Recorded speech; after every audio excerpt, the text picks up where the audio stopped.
Every time her mom's boyfriend Mark sat down to eat, the girl would lift one of her legs and prop it up deliberately. The first time Mark saw her do it, he froze. But he didn't tell Alyssa to mind her manners.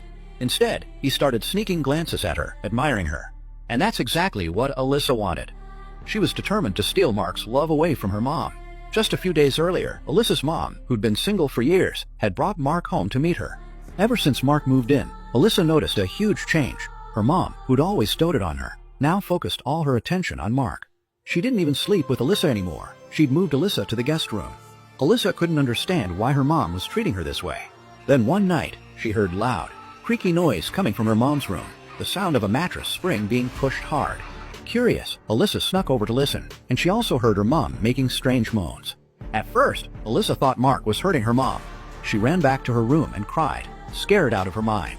But soon, she realized something was off. The noise went on for way too long. She crept back to her mom's door, and this time, she peeked in. What she saw shocked her. Her mom actually looked happy.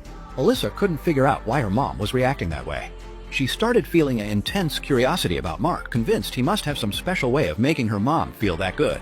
She wanted to experience that kind of pleasure, too. The next day, while her mom was out, Alyssa made a point to hang around Mark. She even climbed onto his lap to look at what he was writing on his laptop. At first, Mark thought Alyssa was just craving fatherly attention. Why else would she stick to him so much? But that changed one evening, when the three of them sat together and Mark read them a story. Alyssa slid her foot over and brushed it against Mark's calf. That's when Mark realized. Alyssa's feelings for him weren't just about wanting a dad. Even so, Mark tried to hold back. He didn't do anything inappropriate. But Alyssa wasn't ready to let it go. A few days later, the three of them went up the mountain to pick wild vegetables. Halfway through, Alyssa slipped something into Mark's hand.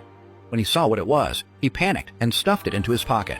At the same time, he noticed Alyssa kept bending over to pick vegetables on purpose, it seemed. Mark felt his face heat up. He slowed down, hanging back to watch her. After 5 minutes of this, he could barely walk.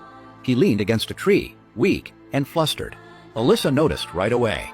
When they got home, she called Mark out. She knew he'd been watching her. And then she told him she was going to punish him for it.